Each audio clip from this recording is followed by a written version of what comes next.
Take দুনিয়ায় iPhone 16 নিয়ে যেন আইফোন ভক্তদের আর তর সইছে না। চলতি বছরের সেপ্টেম্বরে লঞ্চ হতে চলছে আইফোন 16। তবে আইফোনের এই নবীনতম সংস্করণে কি কি আপগ্রেড থাকছে তা নিয়ে রীতিমতো হইচই পড়ে গেছে টেক দুনিয়ায়। চলুন এক নজরে দেখে নেওয়া যাক আইফোন 16 সংস্করণে কি কি চমক থাকছে। আইফোন 16 এবং 16 প্লাসের ডিজাইনে বেশ কিছু পরিবর্তন থাকতে পারে বলে জানা গেছে। ফোনের পিছনে এবার হরিজন্টাল ক্যামেরার বদলে ভার্টিক্যালি ক্যামেরা থাকতে পারে। লুকসের দিক থেকে কিছুটা এমন হতে পারে। এটা দেখে স্যামসাং লাভারদের রিয়াকশন। তবে শোনা যাচ্ছে জুমিং, ফোকাসিং ও ক্যাপচারিং এর জন্য নতুন একটা ফিজিক্যাল বাটন থাকবে।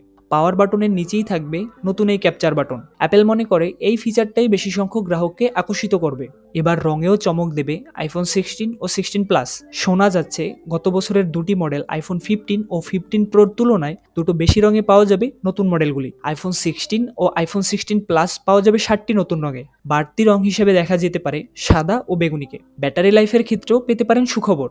রিউমার অনুযায়ী প্রো ম্যাক্সের ব্যাটারি লাইফ 4676 এমএএইচ হতে পারে, আর প্রো মডেলের ব্যাটারি লাইফ থাকবে 3355।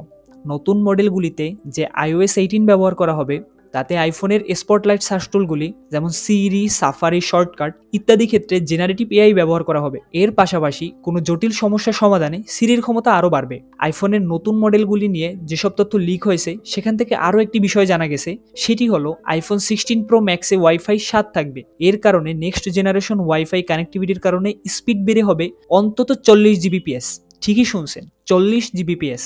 আইফোন 16 সিরিজের ক্যামেরায় প্রাইমারি সেন্সর হিসেবে থাকছে 48 মেগাপিক্সেল। আরও থাকছে উন্নত মানের আল্ট্রাওয়াইড সেন্সর। শুধু এখানেই শেষ নয়, আইফোন 16 প্রো ম্যাক্সে থাকবে টেট্রা প্রিজম টেলিফোটো লেন্স। এর ফলে 5 গুণ বেশি ম্যাগনিফিকেশন সম্ভব। এবার আসি দামের ব্যাপারে। কত টাকা গুনতে হতে পারে একটি আইফোন 16 কিনতে? এ ব্যাপারে এখনও সঠিক তথ্য জানা যায়নি। রিপোর্ট অনুযায়ী আইফোন 16 প্রো ম্যাক্সের দাম হবে $1099। তবে ভেরিয়েন্ট ও মেমোরি ক্ষেত্র বিশেষে দাম কম বেশি হতে পারে, যদিও এগুলোর কোনোটাই অ্যাপেলের তরফ থেকে অফিসিয়ালি জানানো হয়নি।